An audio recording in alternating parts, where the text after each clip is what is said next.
Hello aspirants, आज हम world geography one liner series के अंडर जो टॉपिक पढ़ेंगे वो है द सोलर सिस्टम। अब देखिए, सोलर सिस्टम काफी लेंथी टॉपिक है, एक वीडियो में तो कवर नहीं हो सकता, सो इसको हम अलग अलग पार्ट्स के फॉर्म में पढ़ेंगे। सबसे पहले ये जान लेते हैं कि सोलर सिस्टम होता क्या है, इसमें कौन कौन से चीजें आती हैं, right. So the solar system comprises the sun, 8 planets, 5 dwarf planets, asteroids, meteorites and comets। अब देखिए, सोलर सिस्टम में आती है सन एंड इट्स फैमिली, सूर्य और उसके आसपास की जो भी चीजें हैं वो सारी सोलर सिस्टम में आती हैं, ठीक है। तो आज हमें इन सब में से सिर्फ और सिर्फ सूरज यानी कि द सन के बारे में डिस्कस करना है, बाकी के बारे में हम अलग अलग पार्ट्स में डिस्कस करेंगे। ये जान लेते हैं कि सन के अलावा 8 planets, अब हमने स्कूल्स में तो ये पढ़ा था कि 9 planets होते हैं, तो yes, Pluto was the 9th planet, but new definition आई थी प्लेनेट की 2006 में, जिसके बाद से अब वो बन गया है ड्वार्फ प्लेनेट। तो अब हमारे पास बचते हैं सिर्फ 8 प्लैनेट्स। कौन कौन से हैं वो हम प्लेनेट वाली सीरीज में पढ़ेंगे। उसके बाद है 5 ड्वार्फ प्लैनेट्स। एस्टेरॉइड्स क्या होते हैं, मेटेराइट्स क्या होते हैं, कॉमेट्स क्या होते हैं, हर एक चीज मैं आपको समझाऊंगी, but step by step. Now ये जो सारी चीजें हैं, asteroids, meteorites, comets, these are called as the small solar system bodies, ठीक है। Now centre of the solar system, अब सोलर सिस्टम का सेंटर है सन, इसी के आसपास प्लैनेट्स है, एस्टेरॉइड्स है, वो सब चक्कर लगाते हैं, ठीक है। Now the sun is one of the average size stars in the milky way galaxy. Milky way galaxy क्या है? आकाशगंगा, एक गैलेक्सी जिसमें हम रहते हैं, है ना, हमारी गैलेक्सी है। तो मिल्की वे गैलेक्सी में बहुत ही एवरेज साइज का स्टार है सूरज, right, and it is nearest star to the earth. Earth के सबसे नजदीक जो स्टार है वो है सूरज, राइट। तो ये तो हल्का सा हमने बेसिक सा पढ़ लिया कि हमने पढ़ना क्या है, एक थोड़ी भूमिका सी बांधी। अब हम आगे चलते हैं सन की ओर। अब देखिए, सन से रिलेटेड जो भी चीजें हैं वो हम यहाँ पे पढ़ेंगे, ठीक है। So let's start. First point यहाँ पे आता है that it accounts for more than 99% of mass of solar system. हमने सोलर सिस्टम में क्या क्या पढ़ा? सन है, प्लैनेट्स हैं, एस्टेरॉइड्स है, कॉमेट्स है, ये सब चीजें आती हैं, लेकिन जो 99% भार है सोलर सिस्टम का वो सूरज का ही है, ठीक है। बाकी 1% अप्रोक्सीमेटली बाकी सब चीजें हैं। अब जो ये सोलर सिस्टम में जो सूर्य का पार्ट है, इतना ज्यादा भाग है, 99% सूरज ही है, तो इसके वजह से एक फोर्स जनरेट होती है, ठीक है। एक फोर्स जनरेट होती है, और वो फोर्स क्या करती है? It keeps the planets rotating around it in definite elliptical orbit. इसी फोर्स की वजह से जो भी प्लैनेट्स हैं वो एक डेफिनेट जो उनकी ऑर्बिट है उसमें घूमते रहते हैं सूरज के अराउंड, ठीक है। ऐसे तो वो इधर उधर को भी गिर सकते हैं, लेकिन सन ने एक ग्रेविटेशनल पुल, एक फोर्स उनकी ओर लगाई है, जिसकी वजह से वो अपनी ऑर्बिट में ही घूमते रहते हैं, ठीक है। अब मैंने सन का बहुत ही रफ सा यहाँ पे डायग्राम बताया है। सन की लेयर्स हैं ये, देखिए लेयर्स कैसे, जो बिल्कुल सेंटर पार्ट है दैट इज कोर, ठीक है। इसके बाद वाली जो लेयर है that is photosphere. Third layer जो है दैट इज क्रोमोस्फेयर। उसके बाद आता है कोरोना, और जो बिल्कुल लास्ट में है ये है सोलर फ्लेम्स, ठीक है। तो ये जस्ट है एक अंडरस्टैंडिंग के लिए कि कौन से लेयर कौन सी है, किसके बाद कौन सी लेयर आती है। कुछ 2-3 पॉइंट्स यहाँ से आते हैं जो कि क्वेश्चंस इंपॉर्टेंट बनते हैं, जहां से वो हम डिस्कस करते हैं। फर्स्ट पॉइंट है the glowing surface which we see is called. Sun का वो चमकता हुआ पार्ट जो हमें दिखाई देता है उसे कहते हैं फोटोस्फेयर। तो यहाँ पे देखिए, जो कोर के बाहर वाली लेयर है वो है फोटोस्फेयर, राइट। तो अब ये जो चमकता हुआ पार्ट है इसे फोटोस्फेयर कहते हैं, यहां से क्वेश्चन आ सकता है। सेकेंड पॉइंट है layer that is visible during eclipses. जब ग्रहण लगता है ना, हम पढ़ेंगे सूर्य ग्रहण, चंद्र ग्रहण, solar eclipse, lunar eclipse, but वो बाद में होगा, हम स्टेप बाय स्टेप चलेंगे। तो फिलहाल इतना समझिए कि जब एक्लिप्स होते हैं, जब ग्रहण लगता है, तो सूर्य की जो लेयर हमें दिखाई देती है that is known as corona, ठीक है। अब कोरोना लेयर कौन सी है? बिल्कुल आउटर मोस्ट लेयर है। थर्ड पॉइंट आता है the core of the sun has the temperature about. जो कोर है सन का, इसका टेम्परेचर कितना रहता है? तो टेम्परेचर रहता है 15 million degree Celsius, 15 million degree Celsius. और यहाँ पे देखिए कि 30 डिग्री पहुंचता है हमारी हालत खराब होने लग जाती है, इवन 25 पे इतनी गर्मी लग जाती है लगने, होता है कि नहीं, है ना। तो वहां पे 15 मिलियन डिग्री सेल्सियस जो है टेम्परेचर है सन के कोर का। अब नेक्स्ट पॉइंट आता है कि कॉस्मिक ईयर क्या होता है। तो मैंने देखा कि बुक्स में ना ये टर्म अच्छे से डिफाइंड नहीं है, तो मैंने ये थोड़ा सा गूगल से उठाया, बहुत ही इजी है।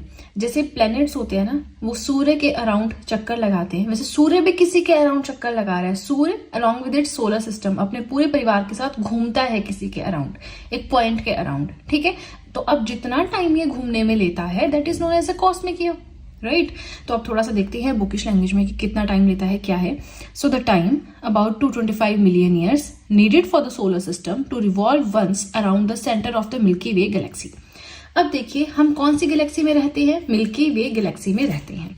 अब जो मिल्की वे गैलेक्सी का सेंटर है उसके अराउंड घूमने में पूरे के पूरे सन को along with its solar system जो टाइम लगता है उसे हम बोलते हैं 1 कॉस्मिक ईयर, और ये अप्रोक्सीमेटली इक्वल होता है 225 मिलियन ईयर्स के।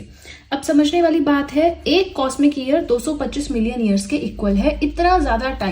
इतना टाइम लगता है सूरज को एक रेवोल्यूशन जो सेंटर है गैलेक्सी का, मिल्की वे गैलेक्सी का, उसके अराउंड घूमने के लिए। ठीक है जी।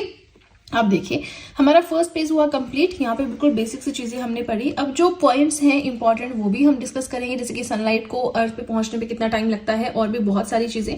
बट उसके लिए आपको थोड़ा सा पेशेंस बना के रखना होगा। एक बार फिर से आपसे रिक्वेस्ट है कि वीडियो पसंद आए तो लाइक जरूर करें, प्लस वीडियो के साथ में नोट्स बनाएं। जो पॉइंट्स आपको लगता है कि आपको नहीं पता या फिर पढ़ने की जरूरत है उन्हें देखिए और उनके साथ साथ में नोट्स बनाएं। ठीक है, चलिए अब ज्यादा बातें ना करते हुए सीधे चलते हैं अपने नेक्स्ट पेज की ओर। नाउ 5th पॉइंट आता है एज ऑफ द सन। सूर्य की एज कितनी है? तो राइट नाउ 5 बिलियन ईयर्स है। Total age, total lifespan, total lifetime कितना है? तो वो है 10 बिलियन ईयर्स, यानी कि 50% एज कवर हो चुकी है और 50% एज अभी बचती है सन की। ठीक है। 6th पॉइंट आता है कॉम्पोजिशन ऑफ सन। अब सन किस किस चीजों से, कौन से गैसेस से, किससे मिलकर बना हुआ है?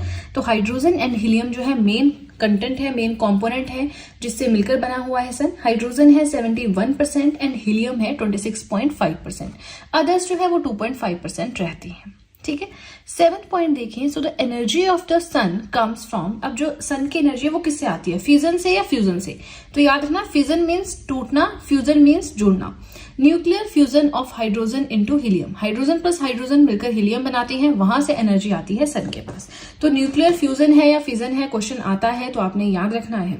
ठीक है। अब एक तरीका मैं आपको बताती हूँ, जो जिससे मैंने शुरू में जब नई इतनी अंडरस्टैंडिंग थी थोड़ा सा रट के याद करते थे, तो उस टाइम याद किया था सन फ्यूजन, स्पेलिंग में यू है, फ्यूजन में यू है, तो बस फिजन में कोई यू नहीं है, तो फिजन का कोई रिलेशनशिप नहीं है सन के साथ। सन फ्यूजन यू। ठीक है, ऐसे आप याद कर सकते हैं। अब हर बार जब आप खोलेंगे ना बुक तो आप भूल जाएंगे ट्रिक, तो यहाँ पे यू करके लिख लें अपने हिसाब से, जो भी आपको जैसे भी सही लगता है। ठीक है। नाउ 8th पॉइंट आता है time taken by the sunlight to reach earth. पृथ्वी तक पहुंचने के लिए सूर्य की किरणों को कितना टाइम लगता है? तो देखिए इतना दूर है। अब हमें तो लगता है कि सूर्य की किरणें एकदम ऊपर से नीचे आ गई, नहीं, 8 मिनट 16.6 सेकेंड्स, इतना टाइम लगता है सनलाइट को अर्थ तक पहुंचने में। ठीक है। अब आप आगे देख रहे होंगे प्रोमिनेंसेस एंड सोलर फ्लेयर्स, 2 टर्म्स यहाँ पे लिखी हुई हैं। तो प्रोमिनेंसेस क्या होता है? एक ऐसी स्टेज आती है जब प्रोमिनेंसेस कन्वर्ट हो जाती हैं सोलर फ्लेयर्स में। अब उसका क्या मतलब है वो सब हम देखेंगे। सो पहले प्रोमिनेंसेस जान लेते हैं। Now the sun is constantly emerging stream of hydrogen in all directions which sometimes become massive. सूर्य क्या करता है? अब हमने क्या पढ़ा, न्यूक्लियर फ्यूजन होता है हाइड्रोजन का इनटू हीलियम, तो हाइड्रोजन को जो है इधर उधर फैलाता रहता है, एमर्ज होती रहती है एक स्ट्रीम ऑफ हाइड्रोजन। कई बार वो बहुत ज्यादा मैसिव हो जाती है और उसे हम कहते हैं प्रोमिनेंसेस। लेकिन कई बार क्या होता है, when these emissions roll out of the atmosphere of the sun, जैसे अर्थ का एटमॉस्फेयर है ना अपना, वैसे सन का भी अपना एटमॉस्फेयर है। तो कई बार ये जो एमिशंस हैं, ये जो स्ट्रीम है हाइड्रोजन की, ये सन के एटमॉस्फेयर से भी बाहर चली जाती हैं। ठीक है जी। तो उस स्टेज को, उस प्रोसेस को हम, उन लेयर्स को हम, उन एमिशंस को हम कहते हैं सोलर फ्लेयर्स। ठीक है। अगर तो अपनी सिंपल से वो हाइड्रोजन के स्ट्रीम जनरेट कर रहा है सभी डायरेक्शंस में, वो हो गई प्रोमिनेंसेस। लेकिन अगर सन का जो एटमॉस्फेयर है वहां से बाहर चली जाती हैं एमिशंस, तो हम उन्हें कहते हैं सोलर फ्लेयर्स। ठीक है जी। 9th पॉइंट आता है the surface of the sun changes continuously. Yes, तो जो सर्फेस है सूर्य का वो कॉन्टिन्यूसली चेंज होता रहता है। आप देखेंगे ना कभी अर्थ पे ध्यान से, तो आपको लगता है, कई बार वैसे तो हम देख ही नहीं पाते, बट सन ग्लासेस से या वैसे कई बार हो जाता है कि देख सकते हैं सूरज को, तो वहां पे ना आपको कुछ कुछ धब्बे दिखाई देंगे, कुछ ब्राइटर स्पॉट्स दिखाई देंगे, और ये दिखाई देते हैं क्योंकि मैंने खुद से देखा हुआ है। तो ये जो ब्राइटर स्पॉट्स है इन्हें हम कहते हैं प्लेक्स, जो डार्क स्पॉट्स है इन्हें हम कहते हैं सन स्पॉट्स। अब ये डार्क स्पॉट्स का क्या मतलब है? ये डार्क होते हैं बिकॉज दे आर कूलर। इनका ये थोड़े ऐसे आपको डार्क से दिखेंगे क्योंकि ये थोड़े ठंडे होते हैं बाकी स्पॉट्स के कंपैरिजन में। ठीक है जी।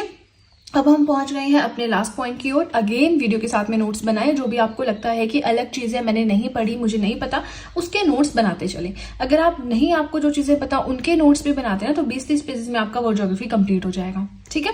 नाउ लास्ट पॉइंट है हमारा सोलर विंड्स क्या होती हैं। सोलर विंड्स हमने सोलर फ्लेयर्स पढ़ा, हमने प्रोमिनेंसेस पढ़ा, हमने प्लेग्स एंड सनस्पॉट्स के बारे में पढ़ा। अब सोलर विंड्स क्या होती हैं? A persistent stream of protons and electrons, protons and electrons की स्ट्रीम, ठीक है, sweeping over the whole solar system, जो पूरे सोलर सिस्टम में उधर स्वीप आउट होने लगती है तो उसे हम कहते हैं सोलर विंड्स। मतलब हवाएं, कुछ ऐसी हवाएं समझ लो, ऐसी स्ट्रीम समझ लो जिसमें बहुत प्रोटॉन्स एंड इलेक्ट्रॉन्स अवेलेबल है। ठीक है जी। अब देखिए इसी के साथ हमारा आज का कंटेंट हुआ कंप्लीट। आई होप मैंने जो पढ़ाया आपको समझ में आया है, वीडियो अच्छी लगी है। और अगर वीडियो अच्छी लगी है तब तो बहुत ही ज्यादा अच्छे से पता है कि क्या करना है। जल्दी से कर दीजिए चैनल को सब्सक्राइब, बेल आइकन को कीजिए प्रेस, सो दैट मैं जैसे कोई वीडियो अपलोड करूं सबसे पहले नोटिफिकेशन आपके पास पहुंचे। प्लस जो भी आपके फ्रेंड्स हैं जो भी गवर्नमेंट एग्जाम्स के लिए प्रिपेयर कर रहे हैं उनके साथ भी मेरे चैनल का लिंक जरूर शेयर करें, so that in handwritten notes का उन्हें भी कुछ फायदा हो सके। तो चलिए फ्रेंड्स, आज के लिए इतना ही। अब हम मिलेंगे नेक्स्ट वीडियो में। So that's it and see you soon.